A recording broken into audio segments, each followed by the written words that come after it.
What's up, guys? Brallus here. I'm back. It's been a few days. A few days ago, believe Friday, so it's been 4 or 5 days now. I actually went and I got LASIK surgery. So as you notice, there's no more glasses.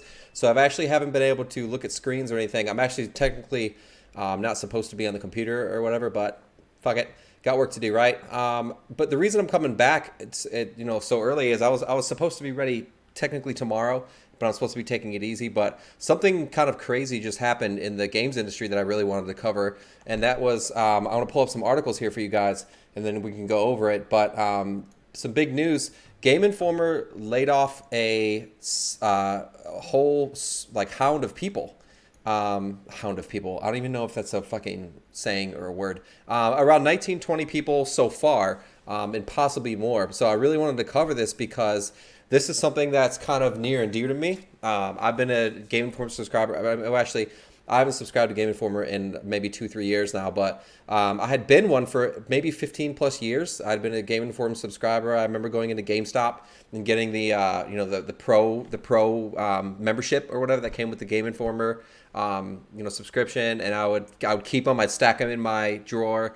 I'd stack them in my closet when I was reading them, and then kind of collect them. And then over time, as I got older and just kind of moved around from state to state or whatever, just to kind of settle where I am now, things got lost in translation, and I had to cut some weight.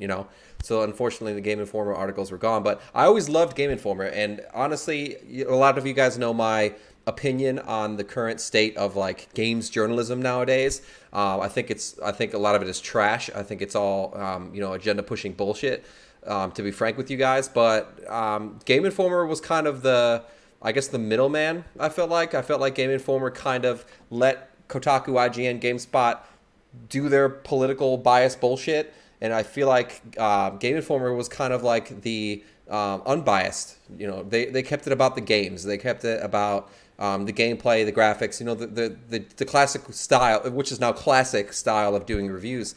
So hearing this news about them suddenly getting laid off just was kind of crazy because, if we go through this article here, and by the way, before we go into it, the way I found out was I just logged in on Twitter after, doing a quick exercise.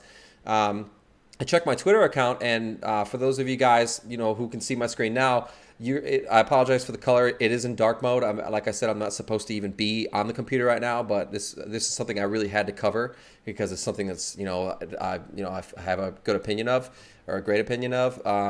But it's in dark mode, so it looks all dark. But I found out because I was just scrolling through Twitter, and in my feed I saw Andy McNamara post the three, who's the editor in chief at Game Informer.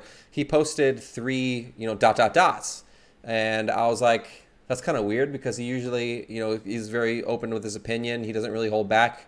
Whenever he posts stuff, you see he's got it's just regular posts. So when he posted ... I was wondering what was going on, and then just maybe 45 minutes later, he posted, this one right here is a little cryptic. He said, "I appreciate all the love. I see it. I feel it. I'm trying to get things done right with my people. I love Game Informer, its people, and its readers more than any corporation could. And I will always address the issues when I can. But for now, I need to focus on my GI family." So I did a little bit more research. I was looking through Twitter for some of the, I won't do it now, but I was looking through Twitter. Fuck it, let's do it. Through some of the, for some of the Game Informer, I can't even see what I'm typing. For some of the Game Informer employees, and a lot of them were posting something similar. They were posting, my position, Amrin Khan, I'm not sure how to say his name, but my position at Game Informer was eliminated today. Thank you to all the readers, the fans who have sent me nice messages over the years, my colleagues, and everyone in the industry who made me feel welcome. You all made this the best experience of my life. And then you had Matt. He's the second one that I saw right after Andy's. Matt was, let's see who Matt is. So Imran was, I think I'm saying that right, Imran. He's a former, he already changed it, former senior editor at Game Informer. That sucks, man. And then Matt says, managing editor at Game Informer. So today GameStop informed me that I don't work at Game Informer anymore. I was very proud to manage and work alongside that incredible team of editors, designers, et cetera, et cetera. They'll always be family to me. So that, it was kind of alarming. I was laid off today, my last day at Game Informer, Elise. And Elise is a associate editor at Game Informer. So, I don't like when good people lose their jobs, right? It's never good when a good person loses their job, especially if they get laid off. Now, if somebody's posting shitty articles trying to push agendas, that's a different story. I'm a cold-hearted bastard. I guess you could say. What I do for work right now, I deal with a lot of shitty people. So I mean, some people deserve to lose their jobs, right? Let's be frank. Let's be honest. That's just how I am, right? But it sucks. Always sucks just seeing good people lose their jobs. Adam Sessler here from XG4 TV. Very, very sorry to hear about the situation at Game Informer. Hoping or wishing everyone the best and happy to help. Just hit me up. So it just sucks, man, seeing good people lose their jobs, and it's never a good situation. So I looked into it some more, and I was like, I thought Game Informer was pretty popular. I mean, that was kind of GameStop's, Prime partnership, like Amazon Prime type partnership, where you subscribe to the Pro membership at GameStop. And I know they're dying, but Game Informer always seems to be doing pretty well. So I'm reading this article here. Game Informer has undergone a round of layoffs, according to a handful of now former employees. West Coast News Editor Imran Khan, the one we went over, Associate Editor Kylie Hilliard, and Associate Editor Cyril Vasquez all posted on Twitter that they had been let go. Another layoff employee posted on a private social media account that they had lost their job, according to many others. Now, this is where I said, here we go. It talks about the website staff page lists 19 people. It has not been updated to reflect all of the layoffs. So by the count, looking at Twitter, it looks like there's a good 15, 20 people so far, maybe more, that are losing their jobs due to these layoffs. So, and this is where I got curious. It said, while GameStop has struggled in recent years, Game Informer has continued to be a mainstay in the gaming press. As of the end of 2018, it boasted a circulation of 6.6 million paid subscribers, including 2.1 million paid digital subscribers, enough to bill itself as the 5th largest consumer publication in the U.S. So because of GameStop's, I guess, downfall, I guess this really affects Game Informer, which I don't understand. I know GameStop is doing a restructuring of their business model and, kind of how they want to do things as far as being more in touch with the community and by doing LAN parties, midnight release events, things like that. But it just doesn't, I don't understand this business move. If they're the 5th largest publication in the U.S., and this is a paid publication. I think it's what, $10 to $20 a month or something like that for the Pro membership. I don't know what it is now because they keep changing it. But you look, and then you see here the Game Informer Australia editor David Milner said readership for the magazine was up 19% year over year, even if ad sales had not kept pace. So the publication itself is doing well.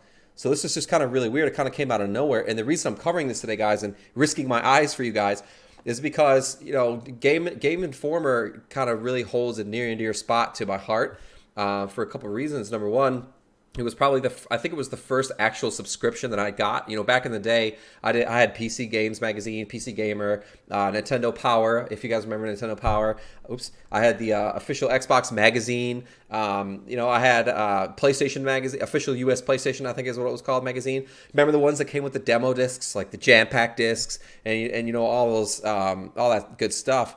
Back when the journalism was on point. But it just sucks because I always followed up with Game Informer. And, I follow Andy McNamara and a few other people from, Game Informer on, on Twitter and whatnot. And I'm always keeping up with them. But it was just kind of alarming. And it's kind of sad because there's, these agenda pushing fucking, publications like Kotaku and IGN and GameSpot. And yeah, that's right, I'm calling you out. That are still, they're not doing super hot, but why do they get to keep their jobs and these people at Game Informer don't, right?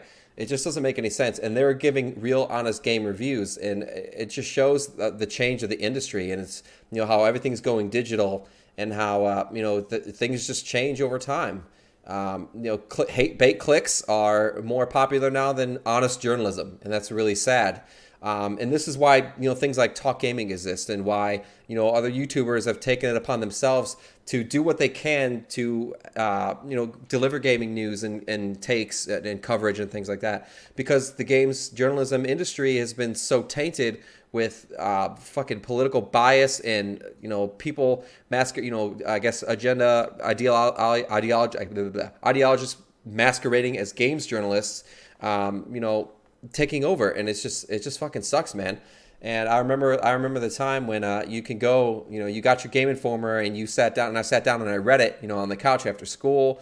Now I would look forward to getting home and my Game Informer being on the counter because my parents brought in the mail, right? It was just a good time, and it just really sucks.